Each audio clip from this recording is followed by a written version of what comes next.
बघा motivational quote दिसायला simple sentence आहे, पण मिनिंग खूप आहे त्याचा. काय? Seat with the people who protect your name in your absence. म्हणजे माघारी जे तुमचीच बाजू घेतं, तुमच्या नावाला जपतं, अशा लोकांसोबत सीट म्हणजे बसा असा अर्थ नाही, बसा त्यांच्या सोबतच तुम्ही संबंध ठेवा असं म्हणणं आहे त्यांचं. बाकीच्यांशी रिलेशन काहीच ठेवू नका. का? जो आपल्या माघारी पण आपल्या नावाला जपतो ना, तेच आपले खरे मित्र. ठीक आहे, कळालं? त्यांच्या सोबत राहायचं असं म्हणणं याचं, कळालं ना?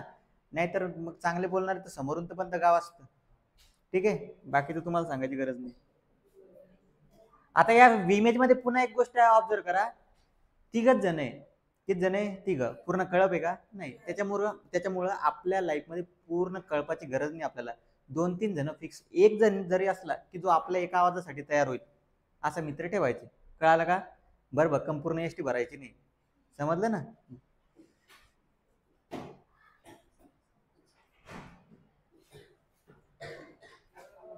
क्वेश्चन आत्ताचे बघा, क्वेश्चन टफ नाहीये, फक्त काय तुम्हाला व्हॅल्यूची सवय लागलेली असते. कशाची सवय लागलेली असते? व्हॅल्यू. इथं व्हॅल्यू न देता व्हेरिएबल आहे फक्त.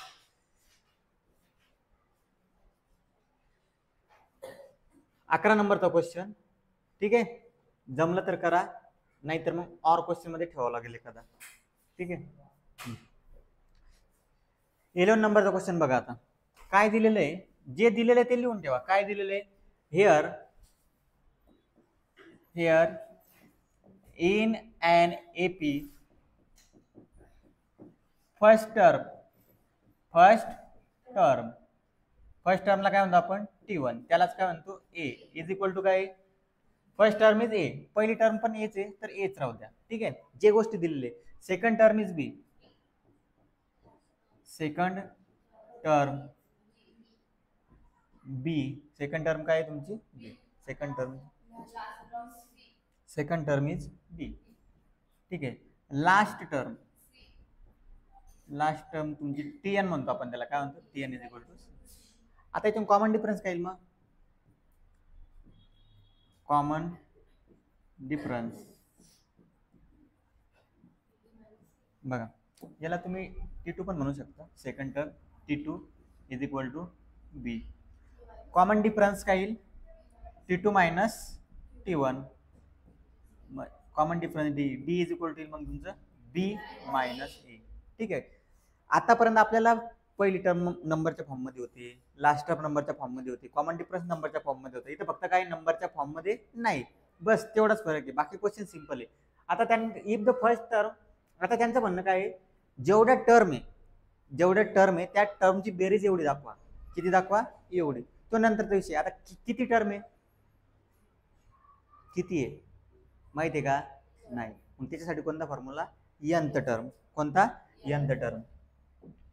हे समजलं पाहिजे. We have Tn is equal to A plus n minus 1 into D. आता Tn बघा, बरोबर बघा. Tn किती इथं? सी.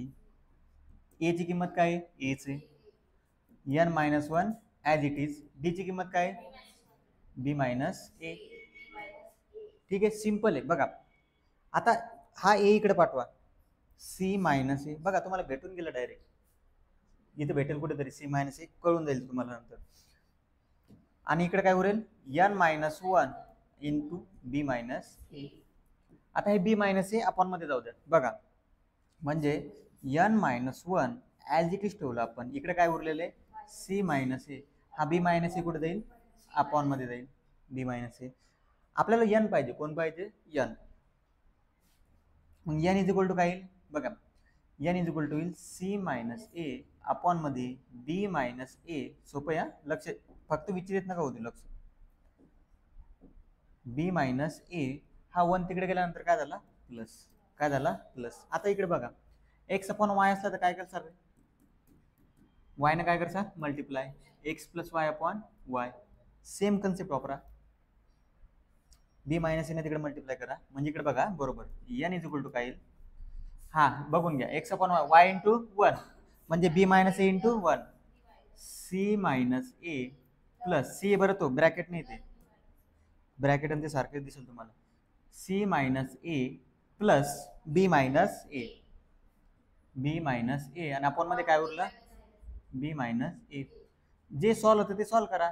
मायनस ए किती झाले मायनस ट्वाईस ए, म्हणजे सी प्लस बी मायनस ट्वाईस ए आणि आपण मध्ये काय उरलं बी मायनस ए. बघा भेटलं b plus c minus twice a b minus a, म्हणजे एक टर्म तर भेटली आपल्याला. ठीक आहे, काय काय केलं हा ते बी इकडून टाकू शकतो काही प्रॉब्लेम नाही. 2+4 4+2 4 आणि 2 6 2 आणि 4 6 काही फरक पडत नाही. परत बघा फर्स्ट टर्म ए दिलेली होती, सेकंड टर्म बी दिलेली होती. सेकंड टर्म कशासाठी दिलेली होती डिफरन्स काढण्यासाठी. मग आपण nth टर्म फाइंड केली. nth टर्म म्हणजे काय नंबर दिलेले नव्हते, जी गोष्ट दिलेली होती ती पुट केली आणि या रेग्युलर प्रोसिजरनं यांची किंमत काढून घेतली. याला एक नंबर द्या,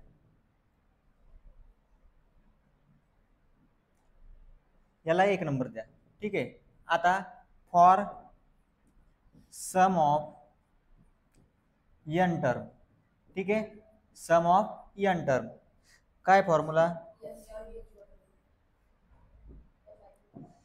सम ऑफ n टर्म काय फॉर्म्युला सांगा. Sn is equal to n/2 twice A plus n s minus 1 into D. ठीक आहे, हे प्लस नाही आहे मान्य. एक मिनिट फक्त, हां हे प्लस नाही आहे, हा आहे तुमचा फॉर्म्युला. बरोबर लक्ष द्या. Sn is equal to n/2 twice A plus n minus 1 into D. ठीक आहे, आता बघा Sn ॲज इट इज, याला एक नंबर द्या तुम्ही, याला एक नंबर द्या, याला 2 नंबर करा. इझी करून देतो तुम्हाला, रिझन सांगतो त्याचं. n/2 n किती आहे रे, आता त्याला सरळ करून लिहा आपल्याला जसं पाहिजे तसं. कसं पाहिजे बी प्लस सी मायनस ट्वाईस ए आणि फक्त 2 जोडून द्यायला बी मायनस ए. याचं रिझन सांगतो मी तुम्हाला. एक्स अपॉन वाय अपॉन 2 असलं ना, हा 2 जागीच मल्टिप्लाय होतो, म्हणजे काय होईल एक्स अपॉन 2y.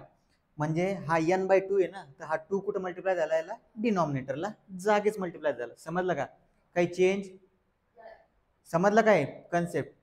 हा 2 याच्या अपॉन मध्ये 2 दिला तर 2 जागीच डिनॉमिनेटरला असं मल्टिप्लाय होईल. म्हणजे कोणाला मल्टिप्लाय झाला तो बी मायनस ए ला.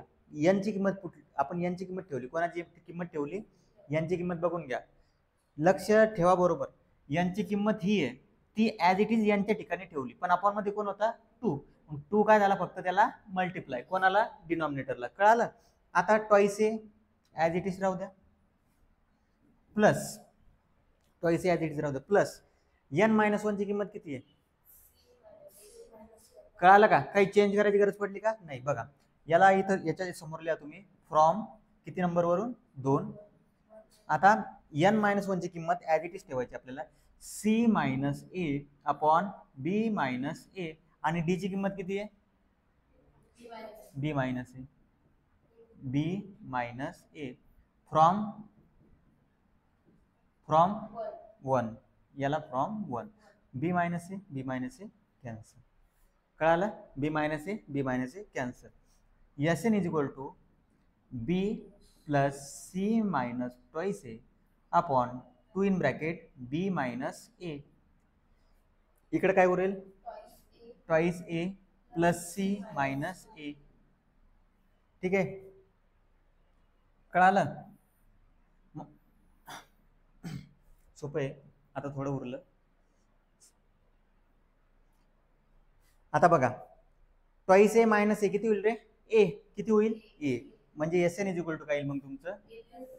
बघा Sn इज इक्वल टू काय येईल ट्वाइस ए मायनस ए काय झालं ए. म्हणजे बघा या स्टेप नंतर डायरेक्ट ही स्टेप लिहिली चालेल. A plus c b plus c minus twice a upon 2 in bracket b minus a. ठीक आहे, समजलं कसं आलं ते. ट्वाइस ए मायनस ए म्हणजे उरला फक्त ए. इथं काय उरेल ए प्लस सी, हे ब्रॅकेट आपण अगोदर दिलं. काय काय केलं बघा, पहिले काढलं nth टर्म. ठीक आहे, आता जर तुम्ही हे जर फ्रॉम 1 जर पुट नाही केलं तर तुम्हाला इथं कॅल्क्युलेशन करून हे क्वेश्चन पुन्हा टफ होईल तुमचा. हे मेन आहे n-1 ची किंमत ॲज इट इज रिप्लेस करणं मेन आहे. जर तुम्ही n-1 ची किंमत नाही ठेवली तर तुम्हाला काय ठेवावं लागेल n ची किंमत ठेवावं लागेल. कोणाची किंमत ठेवावं लागेल n ची. मग ती पुन्हा कॉम्प्लिकेटेड होऊन जाईल. त्याच्यासाठी लक्षात राहू द्या n-1 ची किंमत ठेवायची. ठीक आहे, 1 2 आन्सर आलं. सोपं आहे क्वेश्चन. क्वेश्चन सोपा आहे, फक्त कशाच्या फॉर्म मध्ये येतो, व्हेरिएबलच्या. हा क्वेश्चन इम्पॉर्टंट या 3 क्वेश्चन मध्ये, 1 2 आणि 3 क्वेश्चन मध्ये हा क्वेश्चन महत्वाचा आहे. 11 नंबरचा. किती नंबरचा? 11. ठीक आहे.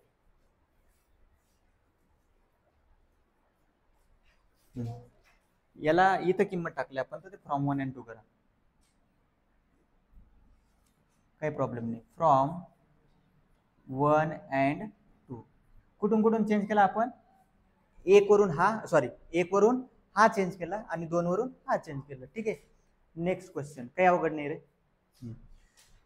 If the sum of first p terms of an AP is equal to the sum of first q terms, then show that the sum of first p plus q term is 0. बर, एक एक गोष्ट करू. Simple वेनं सांगतो तुम्हाला. बघा, फक्त काय लिहून घ्यायचं, बरं डायरेक्टच लिहू आपण. Here first term is equal to let म्हणा, काय म्हणा, let first term T1 is equal to A, common difference D, common difference is equal to D. ठीक आहे. 12 नंबरचा क्वेश्चन. फर्स्ट टर्मला म्हटलं, कॉमन डिफरन्सला म्हटलं D. ठीक आहे. बघा, आपल्याला सम ऑफ n टर्म माहिती आहे. काय माहिती आहे? n. इकडे लक्ष द्या तुम्ही. सम ऑफ n टर्म म्हटलं की फॉर्म्युला काय राहतो? n/2 twice A plus n minus 1 into D. ठीक आहे. आता सम ऑफ p टर्म, किती टर्म? p. मग फॉर्म्युला काय बनेल? SP is equal to p/2 twice A p minus 1 into D. बस हाच कन्सेप्ट वापरायचा. मग आता सम ऑफ किती term? p term. Sum of first p terms is equal to, formula काय आहे? एकदा फॉर्म्युला टाकून घेऊ.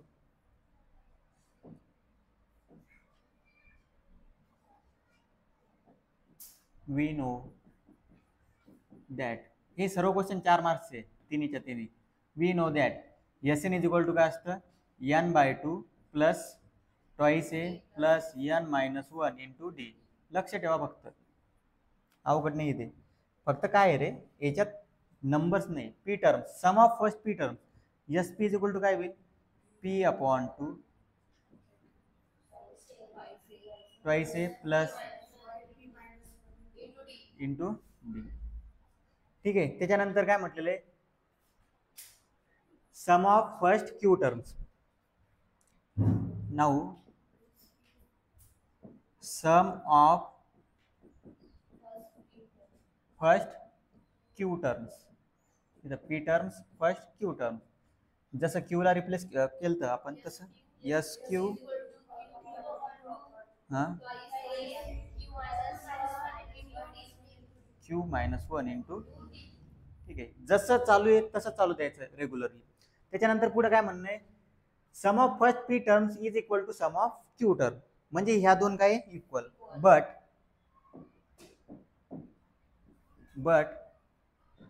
फ्रॉम, किंवा डायरेक्ट गिवन टाकू, but SP is equal to SQ. हे काय तुमचं गिवन. मग याला इक्वल केलं आपण, जर इक्वल केलं त्याला, तर काय होईल बघा बरं. या दोघांना इक्वल करू आपण. p/2 in bracket twice A plus p minus 1 into D is equal to काय होईल? q/2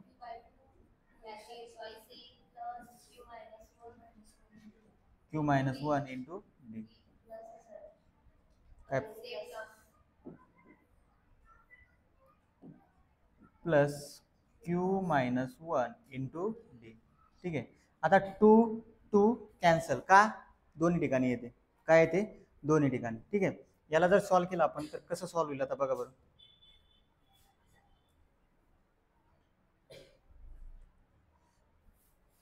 समजलं इथपर्यंत?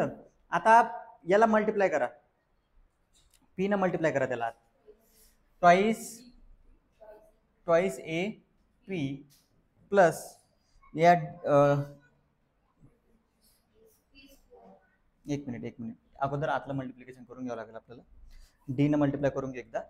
P in bracket twice A, ठीक आहे, डी न मल्टिप्लाय करा D P minus D is equal to same D न मल्टिप्लाय करून घ्या क्यू इन ब्रॅकेट.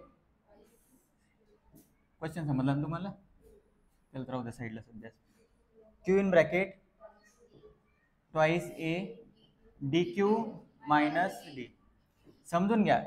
तुम्हाला जर तिथं जर वेळ असला तर क्वेश्चन सॉल्व्ह करायचा, नाही तर बघा ऑर क्वेश्चन जर तुमचा सोपा असला तर हा क्वेश्चन सोडून द्यावा लागेल, आणि ऑर क्वेश्चन जर अवघड असला तर मग हाच घ्यावा लागेल. ठीक आहे, त्याच्यासाठी लक्ष द्या बरोबर. आता पी न मल्टिप्लाय करा twice a p d p square minus d p. इकडे क्यू न मल्टिप्लाय करा twice a q d q square minus d q. ठीक आहे, बरोबर आहे. याला जवळ आणा सगळ्यांना. Twice a p minus twice a q d p square जवळ आणा. D p square minus d q square याला जवळ घ्या प्लस डी क्यू. ठीक आहे, इज इक्वल टू 0. याच्यातून कॉमन कोण निघेल? ट्वाईस ए. आत काय उरलं? P minus Q. याच्यातून काय कॉमन निघेल? डी. आत काय उरलं? P square minus Q square. याच्यातून काय कॉमन निघेल?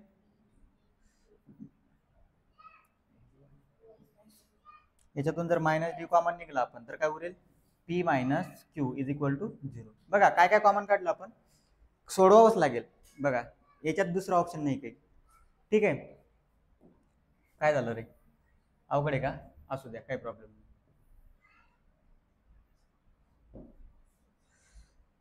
फक्त मी काय करून राहिलो त्याच्याकडे लक्ष ठेवा.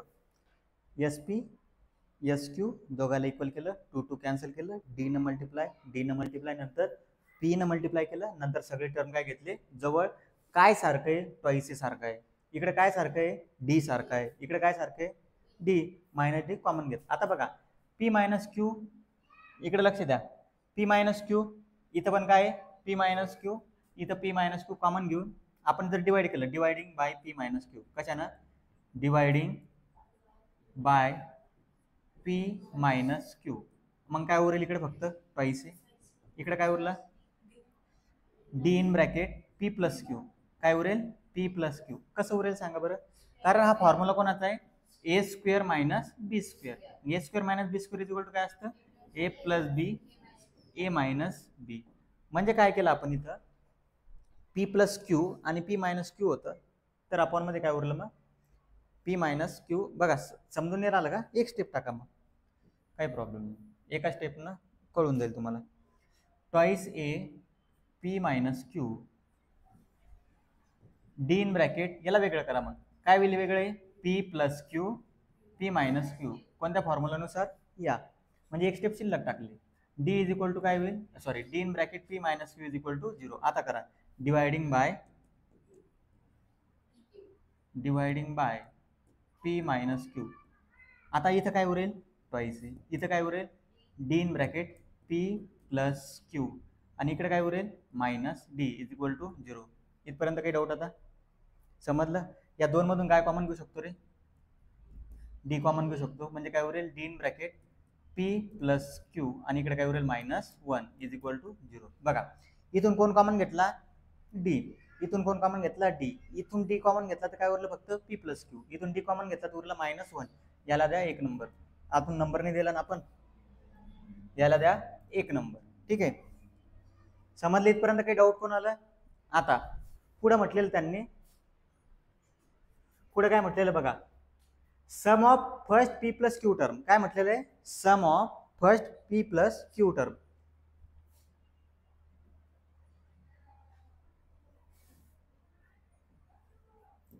अवघड क्वेश्चन आहे, कॉन्सन्ट्रेशन जाऊ देऊ नका. Sum of first P plus Q term. एकदा लक्ष द्या. Sum of first p term काय घेतलं होतं आपण? एस पी पी बाय 2 आणि यांच्याऐवजी फक्त जे घेतलं होतं ते. इथं काय आलं होतं? यांच्याऐवजी क्यू. इथं माइंड ध्यानावर ठेवा. इथं यांच्याऐवजी काय आलेले? P plus q. काय आलेले? P plus q. मग s p plus Q is equal to P plus Q upon 2 आणि इकडं twice a plus p plus q minus 1 into d is equal, बरोबर आहे.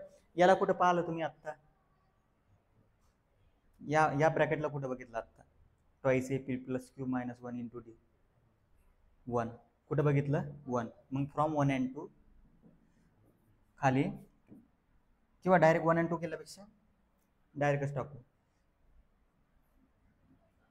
S P plus Q is equal to P plus Q upon 2 आणि याची किंमत काय total 0. कुठून replace केला याला आपण, फ्रॉम 1. मग therefore S P plus Q is equal to 0. हे झालं तुमचं फायनल आन्सर. त्यांनी काय शो करायला सांगितलं तुम्हाला फक्त,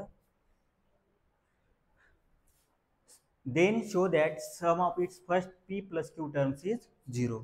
ठीक आहे, कळालं का. क्वेश्चन टफ आहेच म्हणत थोडे, कारण लॉजिक नाही लागत त्याच्यात काही, तुम्हाला सॉल्व्ह करावं लागतील. काय काय केलं बघून घ्या आपण एकदा, अवघड नाही काही. अशा क्वेश्चनचीच प्रॅक्टिस करायची, बाकीचे क्वेश्चन पानसट वाटतील. मग एकदा कसं, एक क्वेश्चन जर आला ना आपल्याजवळ ऑप्शनच नसला तर हे क्वेश्चन सॉल्व्ह कसे करायची ही मेथडॉलॉजी माहिती पाहिजे आपल्याला. कशी सॉल्व्ह करायची, एस पी त्याच्यानंतर एस क्यू सॉल्व्ह कसं केलं, 2 2 काय झालं कॅन्सल. अवघड नाही काही, लेंदी म्हणतात त्याला, याच्यात अवघड काहीच नाही आहे. फक्त काय तुमचा माइंडला नंबरची खेळायची सवय लागलेली असते. कशाची, नंबर. याच्यातही नंबर नव्हता, मागच्या क्वेश्चन मध्ये नंबर नाही आणि पुढच्या क्वेश्चन मध्ये पण नंबर नाही. आपण मल्टिप्लाय केल्याला, मल्टिप्लाय केल्यानंतर काय आन्सर आला आपलं, हे आन्सर आलं. मग याच्यातून काय कॉमन घेतलात, कुठं कुठं आपले चेंजेस येते लक्षात ठेवा. पहिला चेंज कुठे, S P is equal to S Q. दुसरा चेंज कुठे, पी मायनस क्यू कॉमन घेणं. तिसरा चेंज कुठे, डी कॉमन घेणं. ठीक आहे, आणि चौथा चेंज काय, एस प्लस पी क्यू, आणि जी कॉमन घेतलेली आहे त्याची व्हॅल्यू काय 0. ठीक आहे, काही प्रॉब्लेम, बघून घ्या एकदा क्वेश्चनला. ठीक आहे, काही प्रॉब्लेम असेल तर परत रिपीट बघून घ्या व्हिडिओ वगैरे, सगळी डिटेलमध्ये सांगितलं तुम्हाला सिंपल लँग्वेजमध्ये. आता पुढचा क्वेश्चन पण सेम आहे बघा, काही फरक नाही त्या क्वेश्चन मध्ये पण. बघा 13 नंबरचा क्वेश्चन, आपण काय लिहून घ्यायचं, लेट काय फर्स्ट टर्म, आणि आजच्याच सोडवा. आजच्याच अभ्यास केला की भरपूर गोष्टी क्लिअर होतील तुमच्या. T1 is equal to a. Difference, common difference, कोणता डिफरन्स,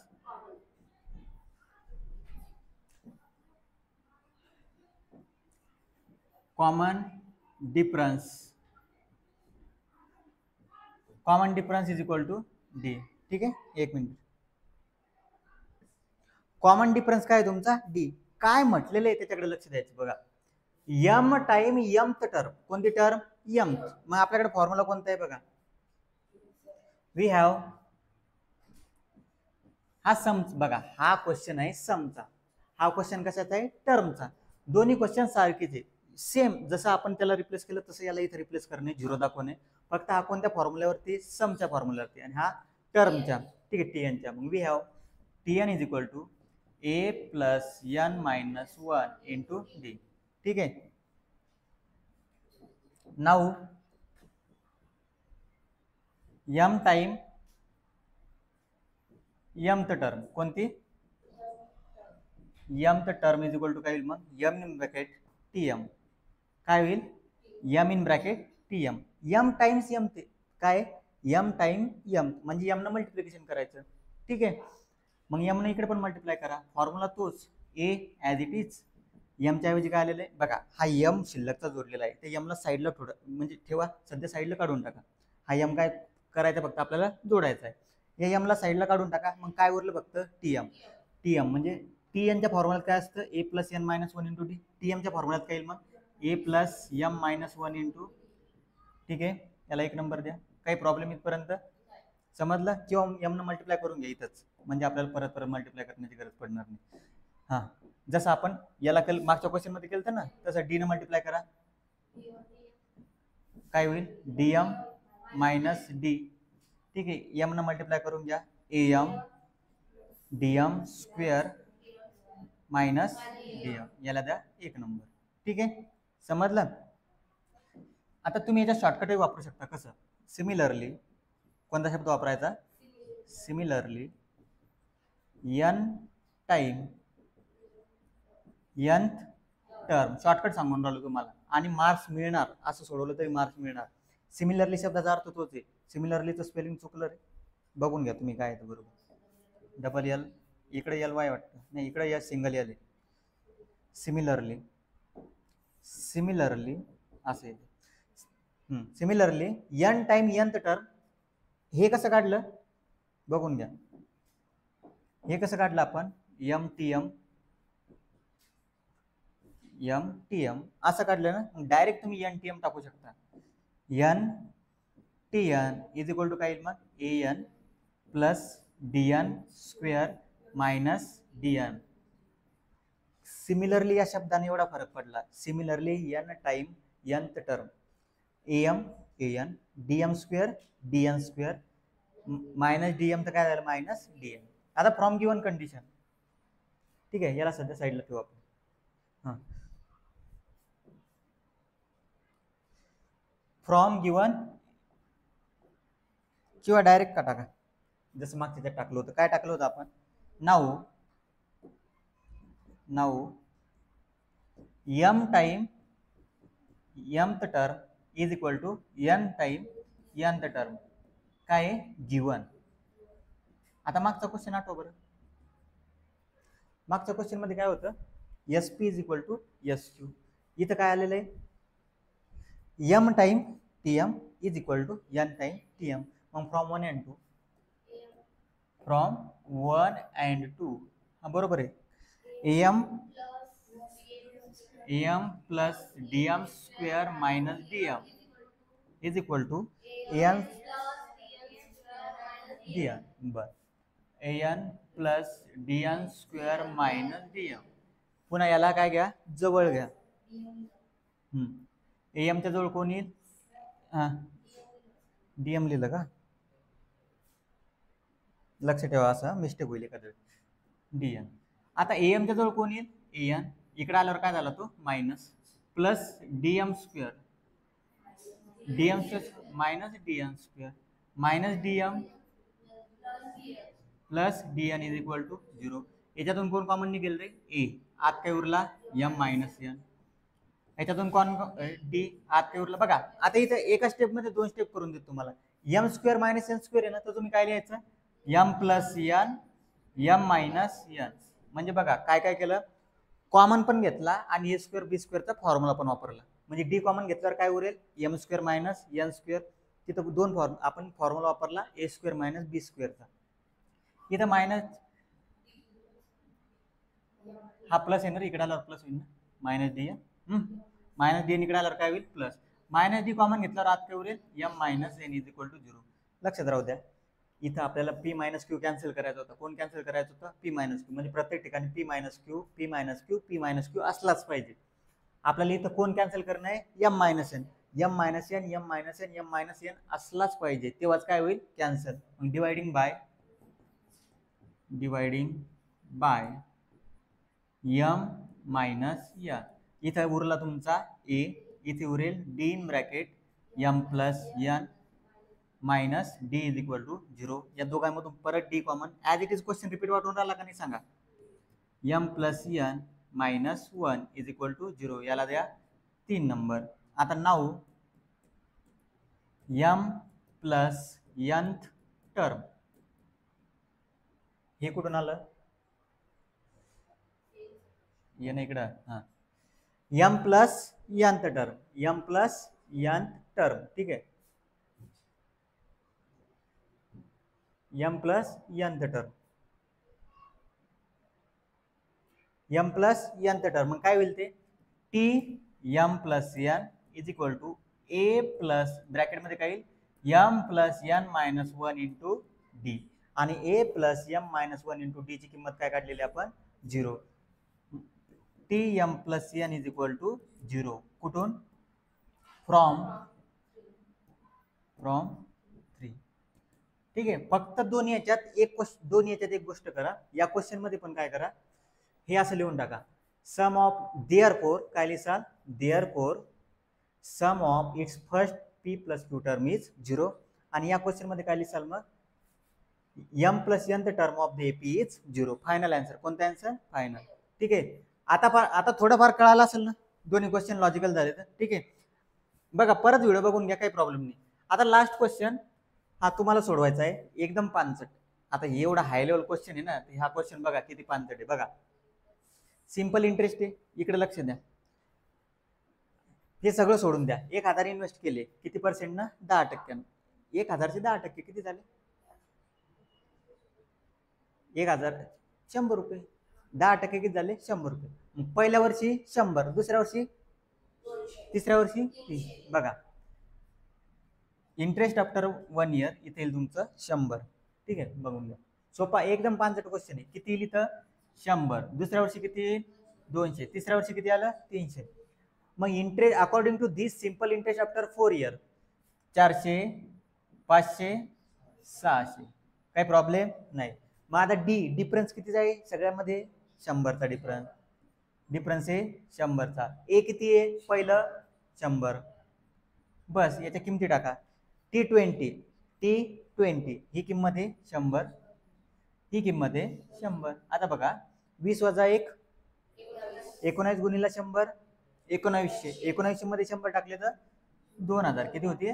2000. फायनल आन्सर किती आलं? 2000. असा फरक पडतो जेव्हा तुम्ही हाय लेवल क्वेश्चनची प्रॅक्टिस करता ना. बाकीचे क्वेश्चन तुम्हाला असे वाटतात चुटकी बजाते. बरोबर आहे, मला वाजवता येत नाही. ठीक आहे, हा बस बस झाले सुरू. ठीक आहे. हा आपला चॅप्टर 3 संपलेलं आहे. उद्यापासून जॉमेट्री सेकंड चॅप्टर. कोणतं चॅप्टर? Pythagoras theorem. ठीक आहे, कळालं का? याची पीडीएफ तुम्हाला येऊन जाईल.